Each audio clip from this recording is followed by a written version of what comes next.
Andhra Pradesh cabinet సమావేశం ముగిసింది. రైతులకు ధాన్యం కొనుగోలు పాత బకాయిల విడుదలకు కేబినెట్ ఆమోదం తెలిపింది. ఇటు 50వ సిఆర్డీఏ సమావేశం నిర్ణయాలకు గ్రీన్ సిగ్నల్ ఇచ్చింది. మరోవైపు రాజధానికి మలి విడతతో 34,964 ఎకరాల భూసేకరణకు ఆమోదం తెలిపింది. 13 గ్రామాల పరిధిలో భూసేకరణ చేపట్టాలని నిర్ణయం తీసుకున్నారు.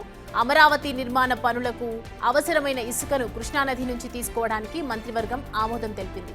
సిబిఐ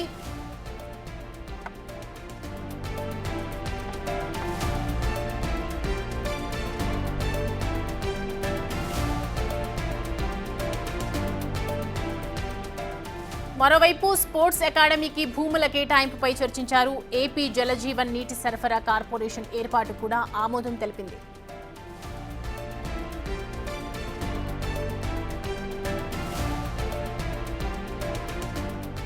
మరోవైపు ప్రభుత్వ బ్రాండ్ దెబ్బతినేలా వివిధ సంస్థలకు ఈమెయిల్లు పెట్టడంపై సీఎం సీరియస్ అయినట్లుగా కూడా తెలుస్తోంది.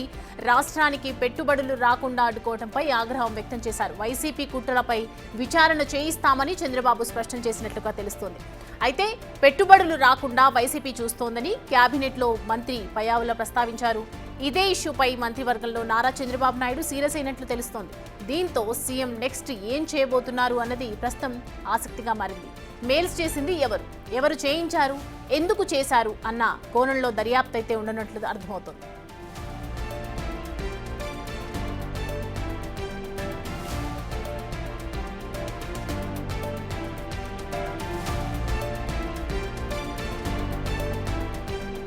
ఈ అంశానికి సంబంధించి పూర్తి డీటెయిల్స్ మా ప్రతినిధి సాయి శంకర్ అందిస్తారు. సాయి శంకర్, కేబినెట్ నిర్ణయాలు ఏ విధంగా ఉన్నాయి, మీటింగ్లో ఏం జరిగింది, అలాగే మెయిల్స్కి సంబంధించి కూడా ఇష్యూ జరుగుతోందన్న నేపథ్యంలో ఎలాంటి వివరాలు ఉన్నాయి?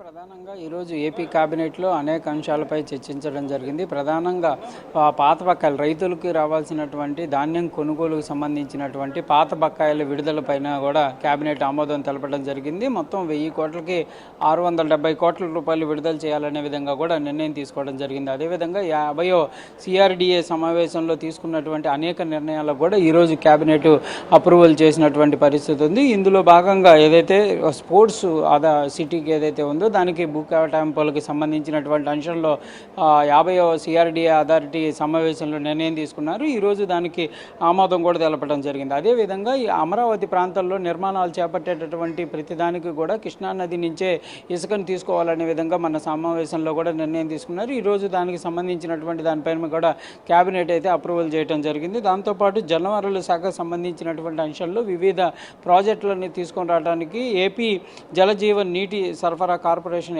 ఏర్పాటుకు సంబంధించిన దానిపైన కూడా ఈరోజు ఏపీ కేబినెట్ ఆమోదం తెలపడం జరిగింది. అదేవిధంగా జలవనరుల శాఖలో 71 పనులకు సంబంధించినటువంటి అంశాలపైన కూడా మొత్తంగా ఈరోజు ఏపీ కేబినెట్ అయితే ఆమోదం తెలపడం జరిగింది. దాంతోపాటు క్వాంటమ్ ఏదైతే అమరావతిలో ఏర్పాటు చేస్తున్నో క్వాంటమ్ కంప్యూటర్కు సంబంధించినటువంటి కేంద్రం ఏర్పాటు చేయాలనే విధంగా కూడా ఈరోజు ఏపీ కేబినెట్లో కూడా నిర్ణయం తీసుకోవడం జరిగింది. దానికి ఏపీ కేబినెట్ కూడా ఆమోదం తెలపడం జరిగింది. అదేవిధంగా అమరావతి ప్రాంతంలో మొత్తం భూములు లేనటువంటి 1575 మంది కుటుంబాలకు సంబంధించినటువంటి వారికి కూడా పెన్షన్ ఇవ్వాలనే విధంగా కూడా నిర్ణయం తీసుకున్నారు. దానికి సంబంధించిన దానిపైన కూడా చర్చించారు, ఆమోదం తీసుకోవడం జరిగింది. అదేవిధంగా పెండింగ్లో ఉన్నటువంటి పెన్షన్లకు సంబంధించినటువంటి వాళ్ళు ఎవరైతే ఉన్నారో వారికి సంబంధించినటువంటి అంశాలపైన కూడా ఈరోజు కేబినెట్లో చర్చించడం జరిగింది. దానికి సంబంధించిన దానిపైన కూడా నిర్ణయం తీసుకోవడం జరిగింది. అదేవిధంగా ఎమ్మెల్యేలు ఎమ్మెల్యేసీలకు సంబంధించినటువంటి నిర్మాణాలు ఏవైతే ఉన్నాయో వాటికి సంబంధించినటువంటి పనులు ఎంతవరకు పూర్తయినాయి, వాటి పనితీరు ఏ విధంగా ఉంది, ఎప్పటిలోపు పూర్తి అవుతాయి అనే అంశంపైన కూడా ఈరోజు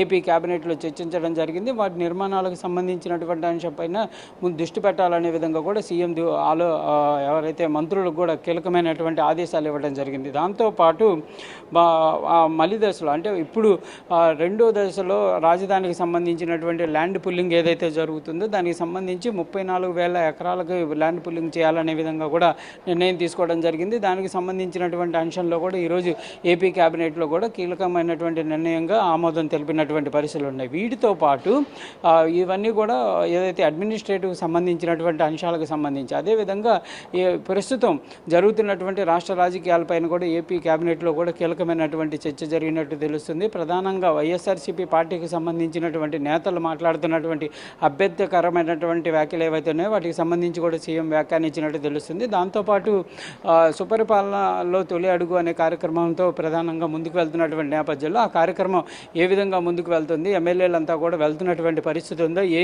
జిల్లాల్లో ఎలాంటి పరిస్థితి ఉంది, వీటికి సంబంధించినటువంటి వివరాలపైన కూడా ఈరోజు ఏపీ క్యాబినెట్లో కూడా మంత్రులతో సీఎం చంద్రబాబు కూడా చర్చించినట్టు తెలుస్తుంది. దాంతోపాటు కొన్ని రాజధాని ప్రాంతాల్లో పెట్టుబడి పెట్టడానికి వస్తున్నటువంటి కంపెనీలకి వైఎస్ఆర్సీపీ నేతల నుంచి కూడా మెయిల్స్ వెళ్తున్నట్లు కూడా గుర్తించడం జరిగింది. దానికి సంబంధించినటువంటి అంశంపైన కీలకంగా కూడా మంత్రులకు ఆదేశం ఇవ్వడం జరిగింది. అసలు ఎవరు ఈ మెయిల్స్ పెట్టడం జరిగింది, అభివృద్ధిని అడ్డుకునే విధంగా వైఎస్ఆర్సీపీ ప్రయత్నం చేయడంతో పాటు అది ప్రభుత్వం మీదే మళ్ళీ తిరిగి కూడా వైఫల్యంగా కూడా ముద్ర వేస్తున్నటువంటి పరిస్థితి ఉంది. కాబట్టి కంపల్సరీగా ఈ అంశంపైన కీలకంగా కూడా దృష్టి పెట్టాలి. ఎవరైతే ఈ కంపెనీలకు మెయిల్స్ పెట్టినటువంటి వాళ్ళు ఉన్నారో వాళ్ళపైన కూడా చట్టపరంగా కూడా చర్యలు తీసుకోవాలనే విధంగా కూడా గుర్తించినటువంటి పరిస్థితి, అదేవిధంగా చెప్తున్నటువంటి పరిస్థితి. మొత్తం 200 కంపెనీలకి మెయిల్స్ కూడా వెళ్ళినట్లు కూడా ఏపీ క్యాబినెట్లో కూడా సీఎం చంద్రబాబు చెప్పడం జరిగింది. కంపల్సరీగా వీళ్ళందరూ ఎవరు, ఏంటి, ఎందుకు పెట్టడం జరిగింది, ఏ కంపెనీలకు పెట్టడం జరిగింది అనే దానిపైన కూడా కంపల్సరీగా ఒక నివేదికను కూడా రెడీ చేయాలనే విధంగా కూడా చెప్పినటువంటి పరిస్థితి అయితే కనిపిస్తుంది. మొత్తంగా ఈ అంశానికి సంబంధించినటువంటి దాంట్లో మాత్రం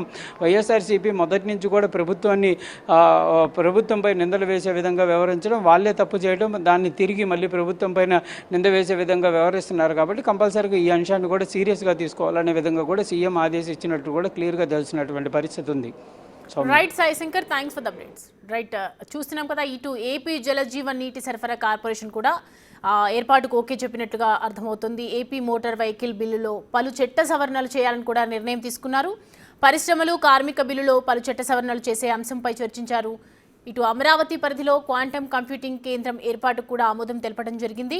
అమరావతి పరిధిలో భూమి లేని 1575 పేద కుటుంబాలకు పింఛన్ కొనసాగింపుపై కూడా ఒకవైపు నిర్ణయం తీసుకున్నారు. మరోవైపు పెండింగ్లో ఉన్న పింఛన్ కొనసాగించేందుకు కూడా కేబినెట్ ఆమోదం తెలిపింది.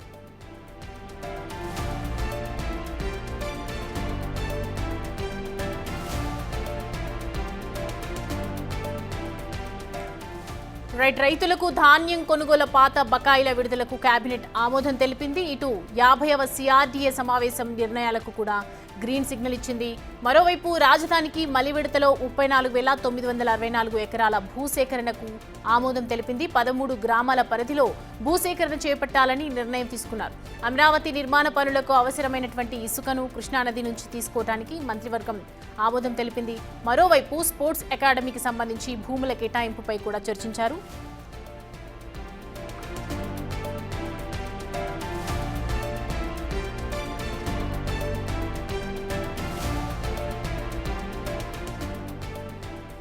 మరోవైపు ఏపీకి పెట్టుబడులు రాకుండా అడ్డుకునేందుకు వైసీపీ చేస్తున్నటువంటి కుట్రలపై కూడా సీఎం చంద్రబాబు ఆగ్రహం వ్యక్తం చేశారు. రాష్ట్ర ప్రభుత్వ బ్రాండ్ ఇమేజ్ దెబ్బతీసేలా వివిధ సంస్థలకు మెయిల్లు పెట్టడాన్ని సీఎం తీవ్రంగా పరిగణించినట్లుగా అర్థమవుతోంది. పెట్టుబడులను అడ్డుకునేందుకు వైసీపీ చేస్తున్నటువంటి కుట్రలను మంత్రివర్గ సమావేశంలో ఆర్థిక మంత్రి పయ్యావుల కేశవ్ ప్రస్తావించారు. ఏపీ ఎండీసీ బాండ్లలో పెట్టుబడులు పెట్టొద్దని 200 కంపెనీలకు ఈమెయిల్లు పెట్టారని తెలిపారు. వైకాపా కుట్రలపై విచారణ చేయిస్తామని మంత్రివర్గ సమావేశంలో సీఎం చంద్రబాబు ప్రకటించారు. దీంతో సీఎం నెక్స్ట్ ఏం చేయబోతున్నారు అన్నది ఆసక్తిగా మారింది. మెయిల్స్ చేసింది ఎవరు చేయించారు, ఎందుకు చేశారు అన్న కోణంలో దర్యాప్తు ఉండనున్నట్లు తెలుస్తోంది.